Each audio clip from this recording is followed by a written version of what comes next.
축복의 말씀 보도록 하겠습니다. 요한복음 19장 17절로 30절 말씀입니다.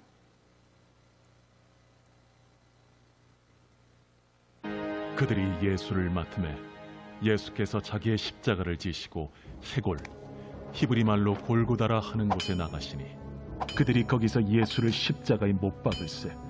다른 두 사람도 그와 함께 좌우편에 못 박으니 예수는 가운데 있더라.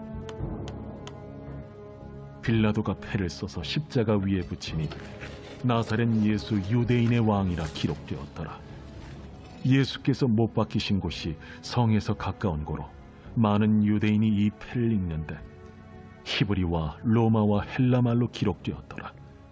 유대인의 대제사장들이 빌라도에게 이르되 유대인의 왕이라 쓰지 말고 자칭 유대인의 왕이라 쓰라. 내가 쓸 것을 썼다 하니라. 군인들이 예수를 십자가에 못 박고 그의 옷을 취하여 네 깃에 나눠 각각 한 깃씩 얻고 속옷도 취하니 이 속옷은 호지 아니하고 위에서부터 통으로 짠 것이라. 군인들이 서로 말하되 이것을 찢지 말고 누가 온나 제비 뽑자. 이는 성경에 그들이 내 옷을 나누고 내 옷을 제비 뽑나이다 한 것을 응하게 하려 함이로라. 군인들은 이런 일을 하고 예수의 십자가 곁에는 그 어머니와 이모와 글로바의 아내 마리아와 막달라 마리아가 섰는지라. 예수께서 자기의 어머니와 사랑하시는 제자가 곁에 서 있는 것을 보시고 자기 어머니께 말씀하시되 여자야, 보소서, 아들이니이다. 또 그 제자에게 이르시되 보라, 네 어머니라. 그때부터 그 제자가 자기 집에 모시니라. 그 후에 예수께서 모든 일이 이미 이루어진 줄 아시고 성경을 응하게 하려 하사 이르시되 내가 목마르다 하시니 거기 신 포도주가 가득히 담긴 그릇이 있는지라. 사람들이 신 포도주를 적신 해면을 우슬초에 메어 예수의 입에 대니 예수께서 신 포도주를 받으신 후에 이르시되 다 이루었다 하시고 머리를 숙이니 영원히 떠나가시니라. 아멘. 말씀 받기 전에 교회 소식 보도록 하겠습니다. 10월 30일 주일 오후에 2층 비전센터에서 전교인 가을 운동회를 합니다. 푸짐한 선물과 깜짝 놀랄 저녁 식사가 뭔지는 모르겠습니다. 준비되어 있으니 다 참석하셔서 높고 파란 하늘을 보며 행복한 시간 보내시기 바랍니다. 궁금하실까 봐요. 말씀드릴게요. 이랴이랴합니다. 박점남 집사님께서 맛있는 사과 준비하셨고요. 오정원 전도사님 결혼식을 축하해 주신 성도님들께 감사하는 마음으로 오전직 김수정 권사님 가정에서 떡을 준비해 주셨습니다. 결혼식 사진이죠. 야외 결혼식. 아기로 왔을 때 거의 어렸을 때 와서 교회 와서 이렇게 커서 전도사님이 되고 이렇게 또 주의 종과 결혼하게 돼서 너무나 참 은혜롭습니다. 우리 잘 살라고 마음에 응원을 담아서 박수 한번 쳐줍시다. 옆에 계신 분하고 인사합시다. 웃으면서 인사해야 돼요. 웃다 보면요 좋은 일이 온대요. 근데 좋은 일이 있어도 울다 보면은 짜증내고 하다 보면은 좋은 일이 다 사라진다 그러죠. 옆에 계신 분하고 인사합시다. 당신에게 좋은 일이 있습니다. 한 번만 더 인사해 볼까요? 한 번 더 인사합시다. 반갑습니다. 3-4번이죠. 한국 사람은 뭐든 세 판 해야 됩니다. 당신을 보니 기분이 좋습니다. 왜냐고 한번 물어보세요. 왜냐고 물어보세요. 나보다 못생겨서. 웃자고 한 말입니다. 오늘 다 해결하신 예수님이라는 제목으로 은혜 나누기 원합니다. 이 세상에는 지금 이 시간에도 꼭 기독교뿐만 아니라 전 세계에서 기적이 이적이 일어나고 있는 일들이 참 많이 있습니다. 근데 기적의 최고봉이 뭘까요? 이 세상에 일어난 최고의 기적이 뭘까요? 여러분 뭐라고 생각하십니까? 하나님이 자기가 만드신 인생, 인간, 사람의 옷을 입고 이 땅에 2000년 전에 이 지구에 오셨다라는 것이 기적 중에 최고의 기적인 줄 믿습니다. 이것은 마치 화가가 자기가 그려놓은 그림 속에 자기가 뚜벅뚜벅 걸어가서 그림 속에 딱 들어간 것 같이 당신이 만든 이 창조하신 세상에 그 하나님인데 사람의 옷을 입고 눈에 보이지 않는 하나님이 눈에 보이는 하나님으로 오신 분이 예수님인 줄 믿습니다. 그렇습니다. 우리도 이 아침에 예수님께서 이 땅에 오셨다면 목적이 있겠죠. 여러분 이 아침에 왜 오셨습니까? 혹시나 해서 와봤습니까? 뭐 하러 왔죠? 너무 소극적이고 내성적이라서 대답을 안 하니까 제가 속 터집니다. 예배 드리러 왔죠. 목적이 왜 왔어요? 예배 드리러 온 거예요. 그러면 예수님이 이 땅에 하나님이 사람의 옷을 입고 온 목적이 있다는 거죠. 그 목적이 무엇입니까? 요한복음 10장 10절에 보면요. 도둑이 온 것은 도둑이 올 때 심심해서 옵니까? 분명한 목적이 있는 거예요. 도둑질하고 죽이고 멸망하려고 오는 것이요. 예수님께서 온 것은 양으로 생명을 얻되 풍성히 얻게 하시려고 오신 줄 믿습니다. 그러니까 예수님은 누구 때문에 왔습니까? 우리를 위해서 오셨습니다. 우리의 도둑맞은 인생, 절도당한 인생, 정말 빼앗긴 인생들, 그런 인생들을 되찾아 주시려고 하나님이 보실 때 하나님과의 관계가 끊어진 인생이 하나님 안에서 선악과 주면서 에덴 동산에서 아담과 하와를 창조하시고 이 모든 것을 너희들 다 하라 그랬어요. 그런데 딱 하나 법을 만들어 놓으신 게 뭐죠? 선악과예요. 선악과, 이 선악과를 따먹는 날에는 정령 죽으리라. 정령 죽으리라는 법을 만들어 놨는데 아담과 하와가 사단의 유혹에 못 이겨서 아니야. 너 이거 먹으면 하나님같이 눈이 밝아질 거야. 그래서 하나님이 못 먹으라고 한 거야 하면서 이들을 속였죠. 그래서 그들이 순간적으로 그 유혹이 와서 선악과를 따먹은 바로 그 순간 어떤 일이 생겼습니까? 하나님과의 관계가 단절된 거예요. 하나님으로부터 공급을 받아야 살 수 있는 존재인데 하나님이 창조했기 때문에 공급이 끊어진 거죠. 그 이유가 뭡니까? 이 선악과라는 법을 만들어 놨는데 그 법을 어긴 결과 어떤 사람이든 법을 어기면 뭐가 성립되죠? 죄가 성립되는 거예요. 그래서 죄값으로 우리가 이렇게 공급받던 걸 공급받지 못해서 힘들고 어려운 생활을 한다는 겁니다. 이전에 저희 부모님 세대는 너무 어려웠어요. 근데 저는 이해를 못했어요. 그렇게 열심히 사셨는데 다들 그러니까 자식에게 뭐 제대로 못해주면 이런 말씀 많이 하셨어요. 내 죄가 크다. 내 죄가 커서 너 해주고 싶은 거 뒷바라지도 못해주고 내 죄라고? 그렇다고 그 부모님이 무슨 형사 처벌을 받을 만한 죄를 진 것도 아닌데 그러니까 이 영이 아는 거예요. 영이 하나님과의 관계가 단절된 걸 안다라는 거죠. 그래서 더 풍성히 얻게 하려고 저와 여러분을 불러주신 줄 믿습니다. 어떤 분은 그래요.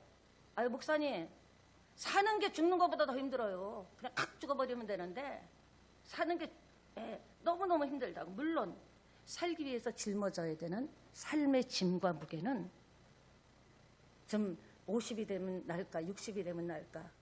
저는 아직 40밖에 안 돼서 잘 모르겠는데 좀 이제 내년에는 좀 낮을까. 좀 지나면 낮을까. 애가 크면 낮을까. 그런데도 삶의 부담은 여전히 있는 거예요. 무거운 짐은 여전히 있는 겁니다. 그런데 희한하죠. 정작 사람이 죽음의 문턱에 이르면 조금이라도 더 살려고 발버둥 칩니다.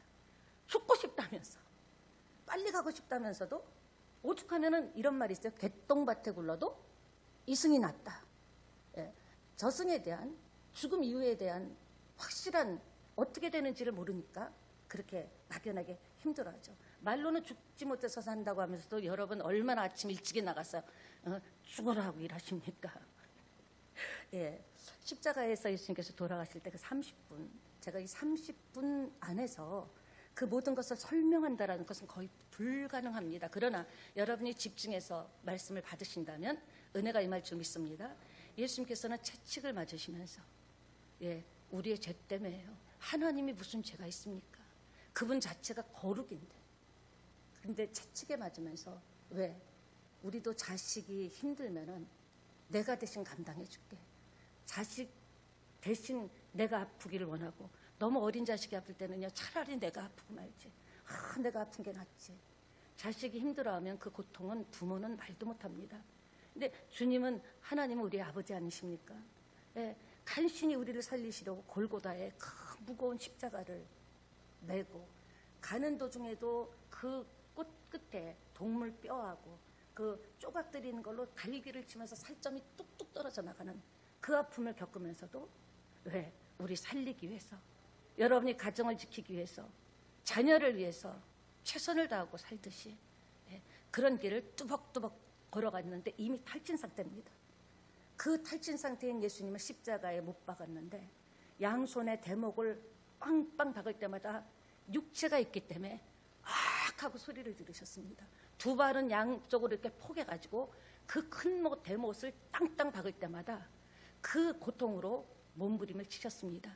하나님이시지만 완벽한 사람이기 때문에 우리가 느끼는 감정, 우리가 느끼는 아픔, 눈물도 흘리시고 기뻐도 하시고, 왜? 완벽한 하나님이며 완벽한 사람이기 때문에 그 고통을 못 박을 때마다 비명을 지르면서, 아니 예수님이 무슨 잘못이 있다고 그런 고통을 당해야 됩니까?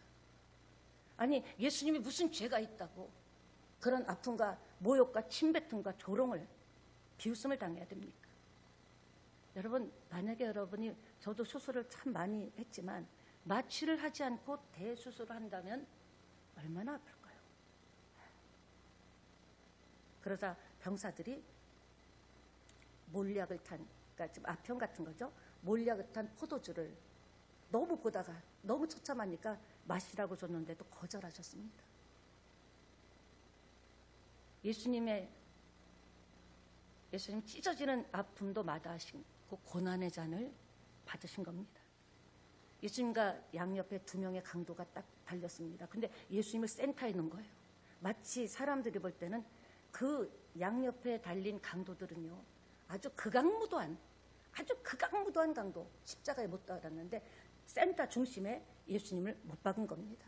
남들이 보면 예수님이 가장 이 세상에서 중재인인 것 같이 여겨질 수 있을 정도로, 게다가 침뱉고 욕하고, 그 피가, 여러분, 피가 가장 죽음의 고통스러운 게, 피를, 온몸의 피를 싹 뽑는 것 같이, 그게 최고로 고통스러운 죽음이래요. 그냥 피를 그냥 한꺼번에 딱 죽는 게 아니라 주사기로 그냥 쭉 뽑으면 그거는 인간으로서 말할 수 없는 고통이랍니다. 그렇게 피를 다 흘리시면서 참고 또 참고 또 참았습니다. 왜? 바로 저와 여러분을 살리시려고. 사람이요, 지킬 게 있으면 강해집니다. 예, 삶의 밑바닥을 온몸으로 살아보신 분들은 체험할 거예요. 내가 지킬 게 있다면, 그것이 가정이든 자식이든, 내가 지킬 게 있는 사람은요, 참을 수 있어요. 견딜 수 있어요. 버틸 수 있어요. 어떤 분은 이런 얘기를, 여자분이 하는 걸 듣고 제가 참 마음이 아팠어요. 이 새신자였는데, 목사님, 왜 약방에서는 약을 안 팔아요? 아니, 왜 약을 안 팔아요? 약을 파는데.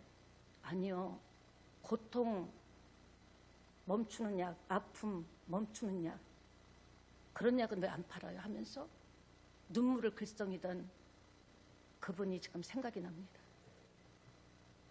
사랑하는 여러분, 세상에서는 억지로라도 해야 되는 일들이 있더라고요. 내가 꼭 마음이 내켜서가 아니라 반면에 싫지만 억지로 해야 되는 일, 또 하고 싶어서 내가 좋아서 하는 일도 있다라는 거죠. 근데 생각을 해보니까 억지로 한다고 해서 다 나쁜 건 아니더라고요. 보세요. 공부 억지로라도 하면요, 그래도 좀 어디 나가서 말 한마디 할 수 있습니다. 직장생활, 솔직히 여러분, 직장생활 안 나가고 싶은 분, 장사도 막 넉넉하면 내가 장사 안 하고 싶은 분도 있을 거예요. 사업도, 심지어 효도도 억지로 하면, 부모가 하는 것 그대로, 그런 얘기 있잖아요. 좀 약간 무식한 얘기지만, 에이구, 지 애비 하는 그대로 하네. 그건 DNA보다도 행동했던 습관 같아요. 본대로 하거든요. 그러니까 여러분이 자식에게 효도를 받기를 원한다면, 내가 효도를 할 때 자식들은 본 거를 기억하는 거예요. 아, 그때 어떻게 했지? 맞아, 그때 이렇게 했더라 하면서, 본때 없는 집안이라는 게 있죠. 우리는 크리스찬인 줄 믿습니다. 하나님의 자녀인 줄 믿습니다. 그러니까 억지로라도 해야 되는 것이, 제가 가장 안 되는 것이 운동입니다. 운동은요, 하기 싫은데 어떤 의미로 저는 차라리요, 밭을 매려 그러고 일을 하라면 하죠. 운동은 못 하겠어요. 그 러닝머신 딱 갖다 놓고도 지금 6년째 째려만 보고 있습니다.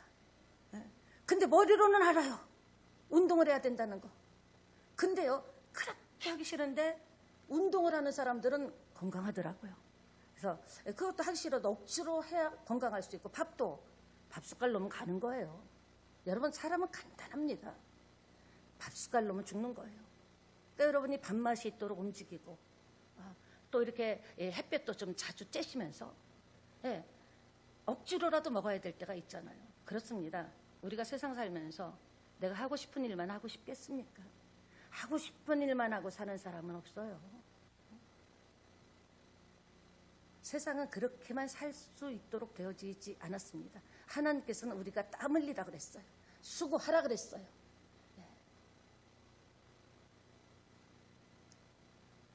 어떤 분은요, 억지로 뭔가를 하다가 정말 하기 싫었는데 눈물을 막 훔치면서 억지로 하다가 그 억지로 한 것이 계기가 돼서 인생의 대전환을 맞이하고 새로운 일을 만났다라는 이야기도 있습니다.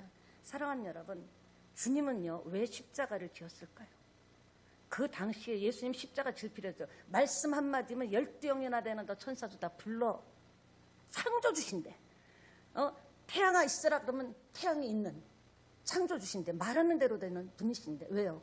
지켜야 될 저와 여러분이 있기 때문에 참으실 수 있었고 견디실 수 있었고, 오늘도 성경을 통해서 저와 여러분을 만나주신 줄 믿습니다.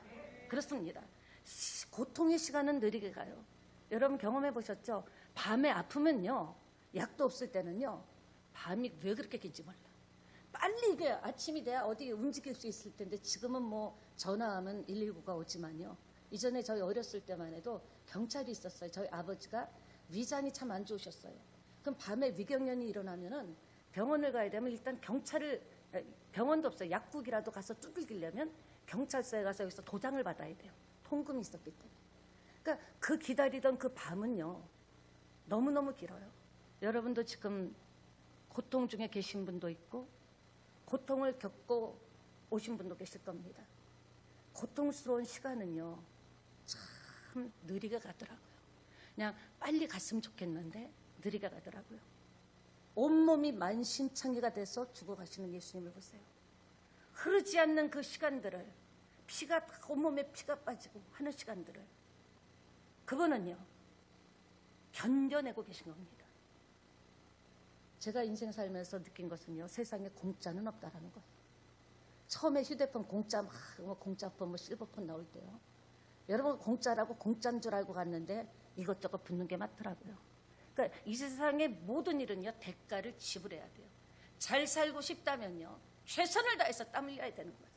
하기 싫은 것도 해야 되고요, 말하기 싫은 사람하고도 말아야 되고, 내가 잘 살고 싶다면은 뭔가를 연구를 해야 되는 거죠. 내가 힘들어? 내가 왜 힘들게 됐을까? 뒤를 돌아보세요. 그럼 내가 어떻게 하면 성공할 수 있을까? 저희 교회는 식당 하시는 분들이 참 좀 아주 그냥 엄청난 능력 있는 분들이 있는데요. 그 레시피도 계속 연구 개발을 해야 되는 거예요. 지금 새로운 젊은 세대들에게 맞는 레시피도 계속 개발하고 연구를 하고. 저는 이전에 한번 봤어요. 굉장히 큰 식당인데, 뭐 재산도 어마어마한 식당인데, 그분이 방송국 카메라를 데리고 가더라고요. 창고. 자기는 지금도 음식 레시피를 연구한다 그러더라고요. 지금 나도도 엄청나게 잘 사는 사람인데도. 그러니까 왜 잘 사는 거나 막연하게 하나님 잘 살게 해주세요, 기도한다고 잘 사는 것 아닙니다. 대가를 지불해야 돼요. 누군가 믿음이 붙겠었습니까? 우리가 모르는 대가가 있는 거예요. 누군가 삶이 펴졌습니까? 먹고 살만합니까? 남 모르는 눈물이 있었고요. 자기와의 싸움이, 엄청난 싸움이, 잠 못 자고 눈이 빨개지도록 뛰어다닌 그런 대가 지불이 있었다라는 거죠. 따라합시다. 세상에는 공짜는 없다. 하나님 나라도 마찬가지예요. 예수 믿는다고 무조건 복 받는 것 아닙니다. 물론 영생은 없고 천국은 같지만 네가 행한 대로, 심은 대로 거두리라고 했어요. 아무 아무것도 행하지도 않고 아무것도 심지도 않고, 하나님은요 그런 하나님이 아닙니다. 법적인 하나님이에요. 옆에 계신 분하고 인사합시다. 정신 차리고 삽시다. 아직 안 늦었어요. 하나님이 개입하시면 돼요. 나이가 무슨 상관이에요. 못 배워도 괜찮고 그 방면에 잘 몰라도 연구하면 돼요. 알아가면 돼요. 찾아보면 돼요. 공부하면 돼요. 인맥을 넓혀가면서. 내가 좀 넉넉한 사람이 돼야죠. 뾰족뾰족한 사람이 돼가지고 누가 사람이 붙겠습니까? 인생의 성공은요 사람이 붙어야 되는 거예요. 예, 패일어나고 사람이 자꾸 붙어야 되는 거예요. 하나님께서는 인복을 여러분과 저에게 주셨습니다. 넉넉한 사람이 돼야죠. 그냥 넉넉해갖고 웃고 무슨 얘기를 해도 좋아하고. 하나님은요 여러분에게 그냥 축복 보따리를 주는 게 아니에요. 반드시 사람을 통해서 준다는 것을 아셔야 됩니다. 그래서 우리가 복 중에 가장 큰 복이 관계의 복을 받아야 돼요.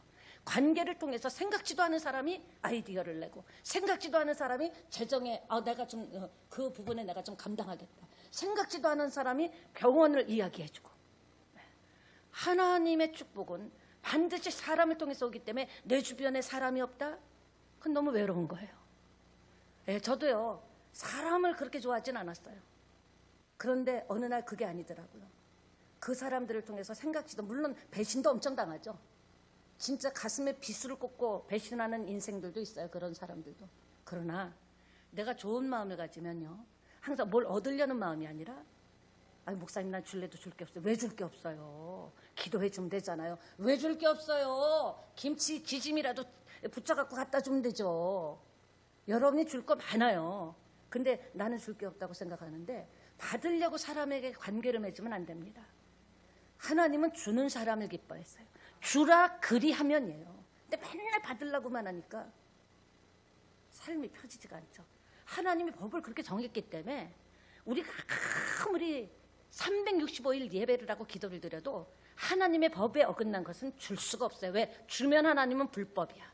진리가 아니야. 진리는 뭐예요? 영원히 변하지 않는 게 진리입니다. 가다가 뭐 변하고 이게 변곡되는 건 진리가 아니에요. 하늘이 두 쪽이 나도 변하지 않는 게 진리예요. 주라 그러는데 맨날 받을 생각만 하니까. 여러분 사랑을 주세요. 웃음을 주세요. 손 한번 잡아주시고요. 서로 얼마나 살벌한 세상이 삽니까? 주일에라도 나와서 서로의 집사님 한 주간에 힘들었죠. 아유 그래도 얼굴 보니까 좋다 하면서 자꾸 주려고 할 때 커피 한 잔이라도 주고 물 한 잔이라도 떠주고 할 때 주님은 그걸 보십니다.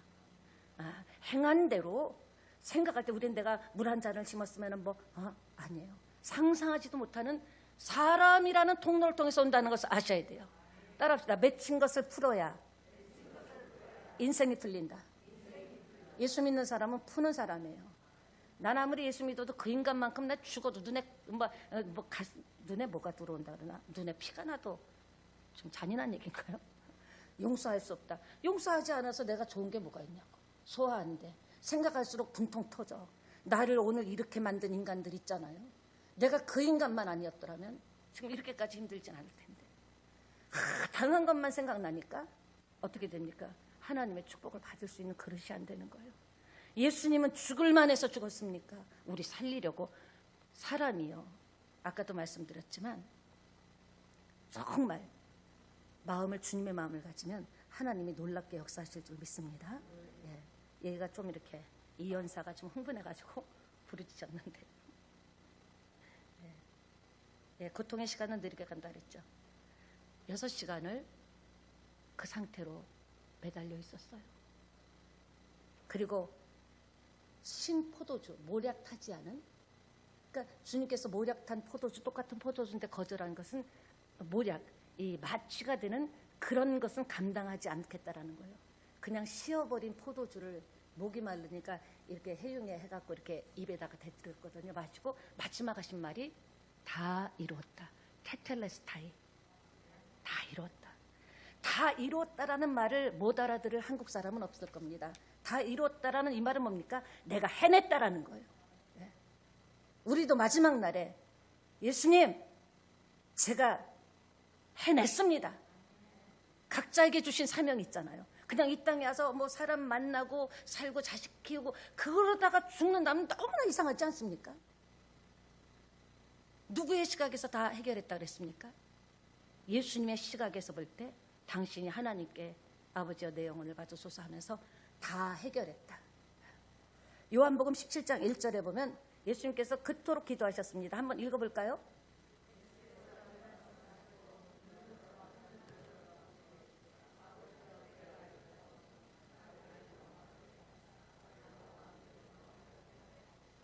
예, 예수님은요 그냥 하나님의 은혜를 받아서 하나님의 그 은혜 가운데 하나님 아버지를 영화롭게 하는 것이 예수님의 이 땅에 오신 목적이고 소원이었다라는 거예요. 여러분의 소원은 무엇입니까? 예, 우리가 잘 살아야죠. 잘 돼야죠. 자녀도 가문도 번성해야죠. 그러나 그것이 예수 믿은 이후에도 그냥 우리 집 잘 되고 내 새끼 잘 되고 나 잘 되고 그냥 쌓아놓고 그렇다면 예수 믿을 이유가 뭐가 있습니까? 물론 천국은 가겠지만 천국에 가면 상급이 일개도 없습니다. 주를 위하여 헌신한 흔적이 있습니까? 여러분 인생에? 여러분 삶에 나는 이것 때문에 예수님 때문에 이것까지 참았다고 하는 것이 있습니까? 그런 것이 천국에 가서는 상급으로 여러분과 저에게 임할 줄 믿습니다. 내가 예수 때문에 참았다라는 것이 없다면 우리는 아직 어린아이 신앙이라는 거예요. 수십 년 예수를 믿어도. 예. 하나님께서 당신을 예수님을 이 땅에 보내신 목적을 끝까지 감당하고 가셨다라는 것이 다 해결했다는 것인 줄 믿습니다. 그러니까 죄의 싹은 사망이죠. 죄 때문에 아담과 하와의 범죄 때문에 그 에덴 동산에서 쫓겨난 이후로 그때부터 우리는 수고와 고통과 가난과 굶주림과 실패와 그리고 육체의 죽음을 체험하게 된 거예요. 쫓겨난 다음부터 아담과 하와가 선악과를 범하고 쫓겨난 다음부터 그때부터 우리에게 온 게 가난이고 질병이고 죽음인 줄 믿습니다. 에덴 동산 안에서는 그런 게 없었어요. 근데 예수님께서 우리의 죄값을 대신 짊어주신 거예요. 여러분 콘서트를 가거나 아니면 어떤 미술관에 관람을 가거나 영화관을 갈 때 나 대신 누가 입장료를 내줬다면 표값을 대신 지불했다면 나는 그냥 들어가도 되죠. 그러니까 우리가 그건 꼭 알아야 돼요. 내가 뭐가 잘나서 대단해서 천국 가는 것이 아니라 여러분이 여러분 자식을 왜 챙깁니까? 여러분 자식을 위해서 왜 기도합니까? 내 새끼니까 그런 거예요. 하나님이 우리가 뭐 다 잘나서 뭐 대단해서 우리를 자녀로 삼아주신 것이 아니라 있는 모습 그대로 자식이기 때문에 죗값을 대신 지불해 주신 줄 믿습니다. 오기까지 예수님의 일생을 잠깐 스케치해 보면요. 베들레헴 마구간에서 태어났어요. 저는 어렸을 때 예배당 다닐 때 그 성극할 때만 생각했죠. 왜 마구간에서 태어났을까? 만왕의 왕이시고 이 땅을 창조하신 분인데 누구나 만약에 왕궁에서 태어났다면 만날 수 없겠죠. 우리가 뭐 군수 만나는 것도 면접한다고 신청을 해야 만나는데 누구나 만날 수 있는 마구간에서 누구나 와도 거절하지 않는 그 낮고 천한 곳에 높고 영광의 하나님이 오셨다라는 겁니다. 그걸 볼 때 저와 여러분도 사람 차별하면 안 된다라는 거죠. 누구든지 나에게 올 수 있는 사람이 된다면 내가 그런 그릇만 준비된다면 여러분 그렇게 막 핏대를 세우고 기도하지 아니하여도 법대로 하면 하나님의 법에 의해서 여러분이 필요한 모든 것들을 더 잘하라고 공급하실 줄 믿습니다. 예, 그렇습니다. 예수님 바로 이 마지막 순간을 위해서 파란만장한 수많은 병자를 고쳤지만 수많은 사람들에게 조롱도 당하고요. 멸시천대를 당하셨어요. 그리고 마지막에 요한복음 1장 29절 보겠습니다.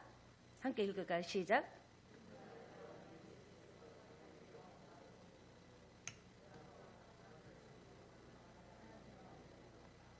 예. 이튿날 요한이 예수께서 자기에게 나오는 하나님의 어린 양이로다. 세상 죄를 지고 간 하나님의 어린 양이로다. 이것을 다 이루신 겁니다. 저와 여러분 때문에 그러니까 십자가를 볼 때마다 예수가 죽어야 내가 산다. 이 생각을 여러분이 항상 하셔야 돼요. 그냥 멍하니 멍 때리고 보지 마시고요. 십자가를 딱 볼 때마다 나 때문에 죽어주셨어. 예수가 죽어야 예수님이 당신을 죽이고 나를 살렸어. 나는 이런 기장, 서울 사람은 기장하면요, 뭐 어디 있는지도 몰라요. 정말 저도 몰랐어요. 예, 그러나 주님은 아시고 보십니다. 사랑하는 여러분, 이 세상에서도요, 거저먹기로 살았다는 사람은 없더라고요. 남들이 볼 때는 별로 내세울 게 없는 것 같아도 그 사람 살아온 인생을 보면 눈물겹습니다. 힘듭니다. 우리가 다 모르는 것들이 있어요. 숨겨진 1cm가 있습니다. 다 이뤘다라는 것은 저와 여러분이 짊어질 죄값을 짊어지고 대신 죽어주셨다라는 겁니다. 여러분, 제가 보면 하나님과의 관계가, 예수 믿는 순간 하나님과의 관계가 회복된 줄 믿습니다. 사람과 관계에서요, 관계가 깨져도, 누군가의 관계가 깨져도 그때부터 지옥입니다. 직장에서 매일 봐야 되는 사람과 관계가 깨지고, 아니면 가정에서도 매일 봐야 되는 식구들과 관계가 깨지고, 지옥입니다. 다른 사람들은 뭐 별거 아니라고, 자기는 그렇게 생각하죠. 별거 아니야. 잊어버려. 괜찮아. 안 들은 척, 안 들었다고 생각하자. 툭툭 털자 하지만, 관계가 깨진 그 상황은요, 정말 지옥 같은 거예요. 같이 앉아있으면 숨이 막 막혀요. 무슨 말을 해야 될지. 그리고 입이 바짝바짝 마르죠. 고통입니다. 부부 사이의 관계가 깨져도요, 부부 사이의 관계가 지금 게 제일 힘든 것 같아요. 인간이 가질 수 있는 가장 본질적인 고통을 느끼는 거예요. 안 볼 수도 없고 볼 수도 없고, 죽일 수도 살릴 수도 없고, 이쪽 동네가 아주 심하게 고개를 끄덕입니다. 아주 격하게 반응합니다. 죽여 살릴 수도 없고, 그러니 안 볼 수도 없고. 그래서 내가 살려면 내가 먼저 화해를 해야 돼요. 나만 꼴 보기 싫은 게 아니에요. 그도 나를 볼 때 똑같은 거예요. 같이 살아왔잖아요. 서로 불쌍히 여길 수 있는 존재가 된다면 얼마나 좋을까. 서로 보면, 저는 한때는 많이 좀 갈등도 있었어요. 근데 요새는요, 잘해주고 싶어요. 목사님 보면은 그냥 짠해. 그냥 불쌍해. 불쌍해 보이면 끝나더라고. 진짜 인간관계는요, 불쌍해 보이면 끝나더라고요. 그때는요, 진짜 같이 사역할 때 너무 안 맞는 게 서로 다르니까. 근데 지금은 보면요, 밥 하나라도 챙겨주고 싶고, 어디 가면 같이 가고 싶고. 그러니까 제가 편하더라고요. 여러분, 부부 사이요, 내가 먼저 내려놓으시기 바랍니다. 얼마나 불쌍합니까? 나만 고생했어요. 같이 고생했지. 여러분, 이런 생각할 수 있어요. 나도 나이도 먹어가고 지금 사정도 그렇고, 내가 결론 내릴 때 나는 이렇게 하다 이 정도에서 막 끝나지 않겠는가. 따라합시다. 아니다. 내 결론이 중요한 게 아니에요. 하나님의 결론이 중요합니다. 지금이라도 역사하시면요, 우리 교회 기도할 때 나오죠. 세계적인 사업가도 나올 수 있습니다. 세계적인 주의종도 나올 수 있습니다. 제가 못한 것을 뒤를 이었어야 할 그런 세계적인 주의종이 예수 이름으로 올지어다. 여러분이 생각하지 마세요. 여러분이 결론 내리지 마세요. 여러분의 자녀에 대해서 여러분이 결론 내리지 마세요. 세상이 그렇다 해도 여러분은 부인하셔야 돼요. 아니야, 나는 하나님께 기도하는 사람이야. 나는 지금 기도를 하고 있어. 자식을 위해서. 우리 자식은 나보다는 잘 될 거야. 대를 위해서 잘 될 것이야. 이렇게 소망 가운데 기뻐하고 즐거워하시기를 바랍니다. 그 자식 없었으면 얼마나 외롭겠어요. 물 한 잔 마시겠습니다. 이 연사가 좀 흥분한 것 같습니다. 저는요, 예수 믿고 이제 어제 서울에서 이렇게 언니가 왔는데, 그동안에 속이 깊으니까 얘기를 안 한 거예요. 저는 예수를 믿고 우리 집에서 항상 그랬어요. 박정년 집사님 죄송합니다. 밑에 둘만 안 났으면 그랬어요. 어찌나 속을 썩였는지요. 밑에 둘만 안 났으면, 우리는 교육자 집안인데 다 공부 쪽인데 어째서 이상한 둘이 나가지고 저렇게 나대고 잡으러 다녀야 되고. 그래서 저는 어렸을 때 초등학교 때 교회 다니고, 중학교 때는 미션 스쿨 다녔지만, 고등학교도 미션 스쿨이었지만 안 믿었어요. 교회 안 나갔는데, 그 언니도 그렇고 안 나간 줄 알았어요. 근데 이제 어떻게 이런저런 얘기를 하다 하나님이 펼쳐주시더라고요. 우리가 방황할 때 언니가 예배당 가서 그렇게 기도를 했다는 거예요. 눈물을 흘려가면서, 딸이지만 우리 집에 오빠도 한 분 계시지만, 이거 영상을 볼지 모르지만 사실이니까 가장 역할을 했어요. 항상 자기가 그냥 손해보고 자기가 포기하고 하고 싶은 것도 많았을 텐데, 그랬는데 언니가 저를 위해서 기도했던. 그래서 항상 그랬어요. 나는 믿음의 윗대가 없어서, 엄마는 같이 살아계실 때 믿었지만 나는 믿음의 윗대가 없어서 누군가 기도해 주는 사람이 없어서 참 목사하는 것도 참 힘들고, 너무 이렇게 믿음의 가문이 있으면 다 목회자 되면 기도해 주잖아요. 그냥 허허벌판에 혼자 있는 것 같아요. 근데 어제 얘기 들으니까 그 오키경이 잘 되게 해달라고 그렇게 눈물 뿌려 기도했다고 생각하는데 제가 잠을 못 잤습니다. 여러분, 힘들고 어렵십니까? 누군가 여러분을 위해서 기도하고 계십니다.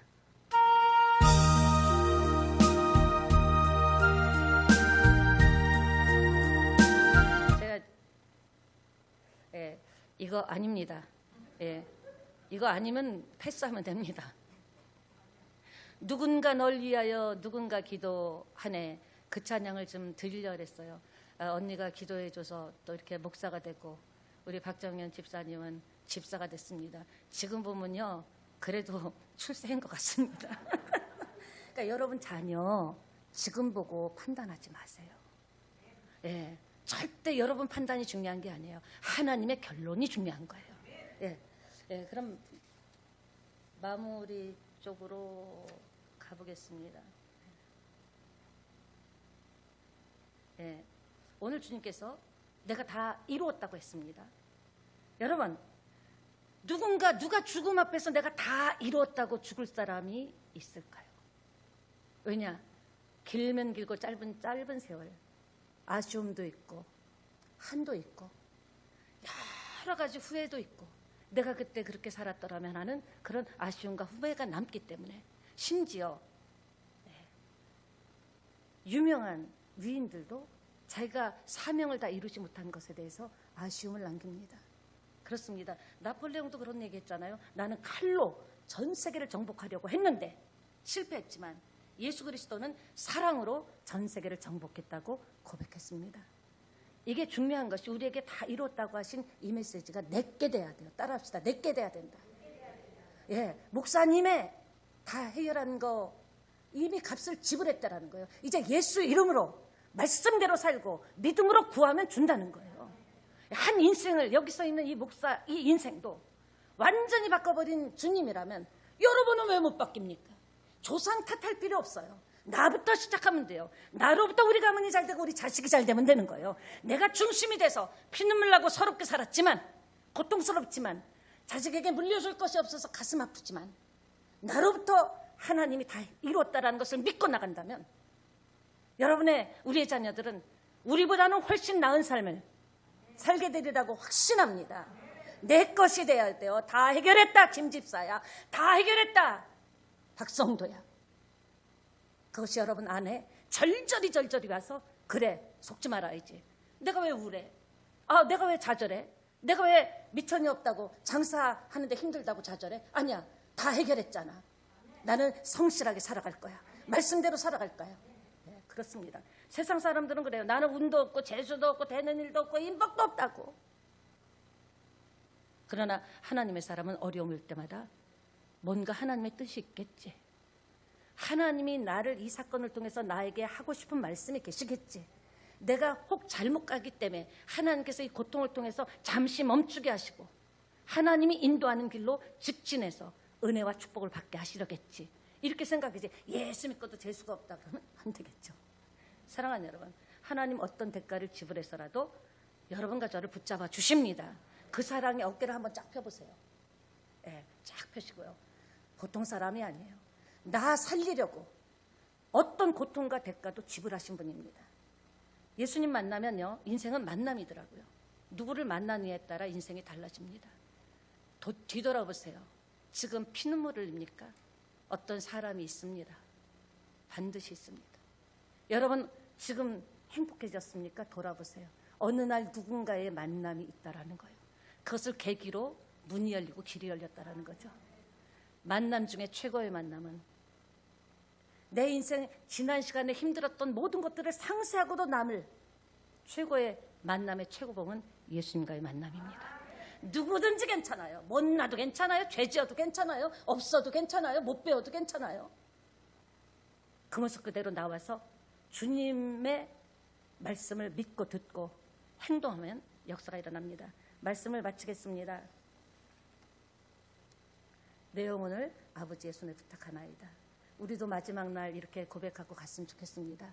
조금이라도 더 살라고 몸부림치는 것이 아니라 하나님 감사해요. 그동안의 믿음 주셔서 이제 제가 돌아보니 제게 주신 은혜 안에서, 제게 주신 환경 안에서, 제게 주신 인생과 삶 안에서, 제게 주신 만남 안에서, 제게 주신 가족과 가정 안에서 최선을 다해서 살았습니다. 이제 내 영혼을 주님께 맡깁니다 하면서 우리가 눈을 감을 수 있다면 잘 산 것 아닙니까? 네. 맡긴다는 것은 뭐예요? 더 이상 내가 할 일이 없다는 거예요. 수술하는 사람들 보면 그동안 뭐 수술하기 전에 뭐 진료도 하고 검사도 하고 그러죠. 그리고 MRI도 찍고 CT도 찍고 피도 뽑고 피도 막 12번도 더 뽑아요. 예, 그 약물 치료도 해보다가 안 되겠습니다. 이거 수술해야겠습니다. 하고 수술합니다.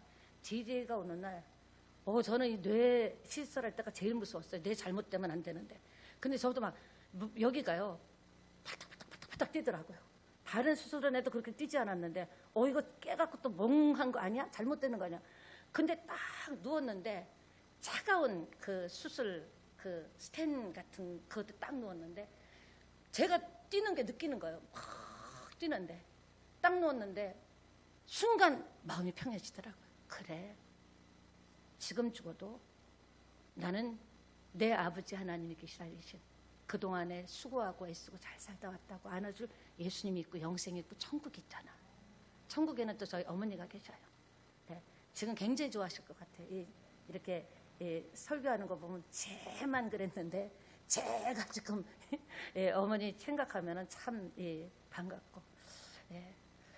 그러나 수술 딱 들어가면요. 근데 이렇게 마음이 편해지는데 마취 하는 순간 내가 할 수 있는 것은 의사한테 맡기는 것밖에 없더라고요. 깨어나 거기서 나 깨어나야 돼요. 그럴 것도 없고 마취가 딱 들어온 순간 마지막 순간에는요. 할 수 있는 일이 아무것도 없어. 의사가 그냥 제발 수술 잘해가지고 잘 마취해서 깨어날 수 있는 건 그것밖에 없어. 주님 손 의지하고 갑시다. 사랑의 손길을 맛봅시다. 진리를 알지니 진리가 너희를 자유케 하리라. 아멘. 찬양하고 오늘 받은 말씀 놓고 은혜 받은 것 놓고 함께 기도하기로 원합니다.